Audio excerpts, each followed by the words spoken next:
Hi witches. So something that I get asked all the time is how do you use loose mix incense?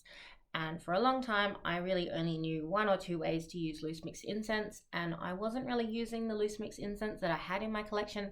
So I thought it was worth doing a video on all the different ways that you can use loose mix incense. So the first way and the most popular way that you'll always see suggested is, of course, by putting it onto a burning charcoal disc. So for this method, you will need some kind of heat-proof vessel like a cauldron, a charcoal disc or charcoal tablet, a lighter, preferably some charcoal tongs so that you don't burn your fingers, and some sand or salt to put at the bottom of your heat-proof vessel just to make sure that the heat distributes evenly. And of course, your loose mix incense. So you need to light the charcoal disc until it starts to kind of pop and crackle, and then it'll eventually glow. Once it has glowed, so it'll take a few minutes, that's when you can then drop your loose mix incense on there.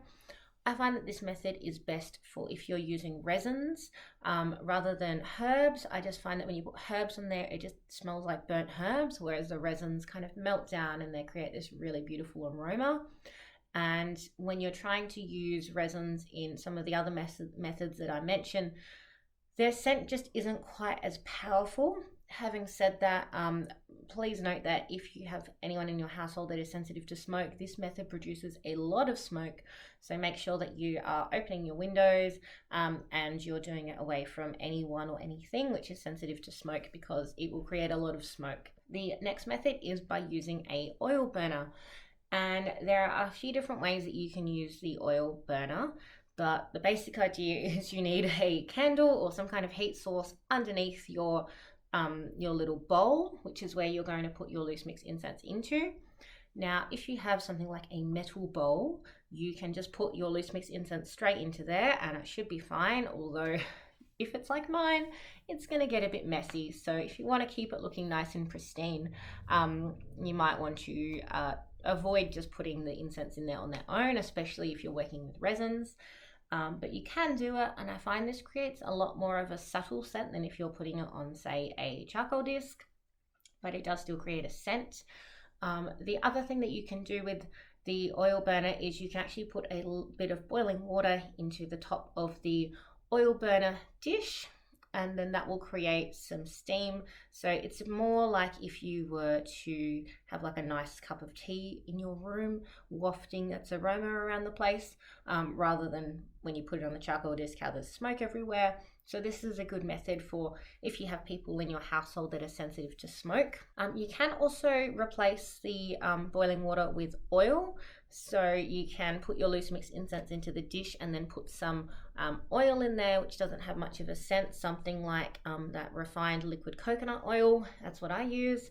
But I also find that sometimes the scent doesn't travel as far as if you're using the boiling water or by doing it on its own. I'm not quite sure why. But by far, I find that if you're using the oil burner method, the best way seems to be by putting the boiling water in there. However, the other thing is you then need to remove the herbs, change them out, put more boiling water in there, because I just find that otherwise, like, the herbs lose their scent rather quickly. But having said that, you go through a lot of incense if you're doing it through a charcoal disc anyway, so I don't feel like this is using any more herbs than that method would. The next method is that you can actually roll them into a beeswax candle. So if you already have a rolled beeswax candle, you can warm them up with a hairdryer, and then you can actually unroll them a little bit, and then you can put in your herbs. I like to put in a bit of oil just to make sure that it sticks, but you can put your loose mix incense in there. This works best with the incense mixes that are more herbs rather than resin, just because resin doesn't sit flat, and so when you roll it back into your candle, it's going to have bumps and it might actually tear through the beeswax. But if you have a loose mix incense that's mostly herbs, then this is a good option.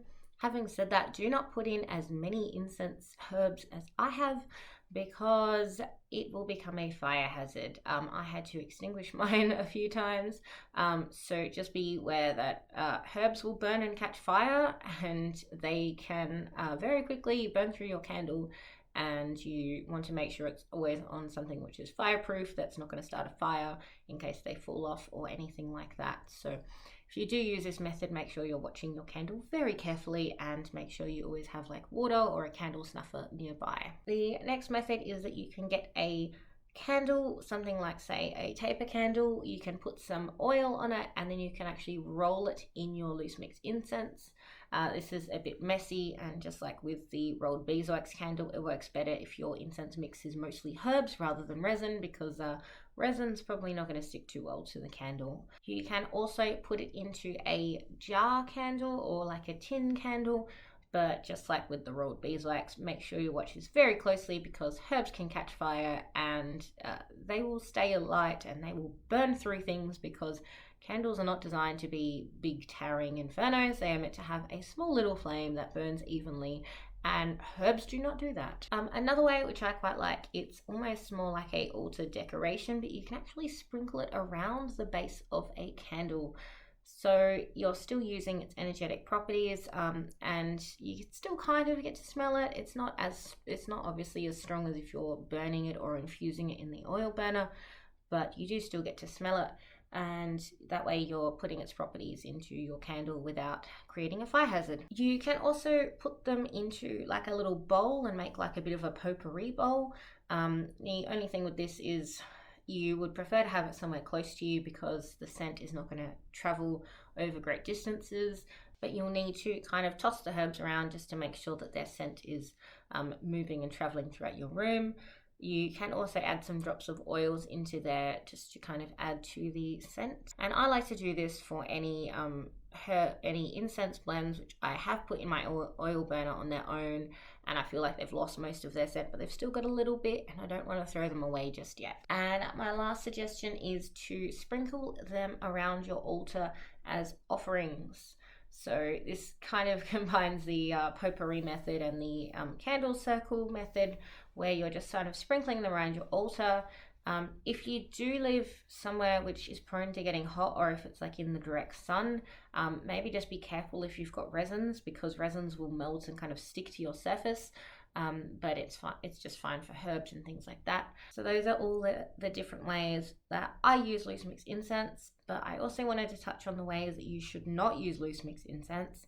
And the first way is to put them in teas or consume them. So do not put loose mix incense into teas or drinks or anything like that, because not all of the herbs and things which are in incense blends are food grade.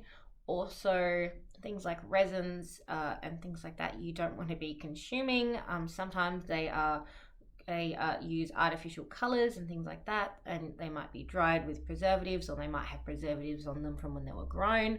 So yeah, you definitely don't want to be drinking anything like that, so do not ever use them as tea. The next way that you should not use loose mix incense is by steeping them in oil to make your own oils.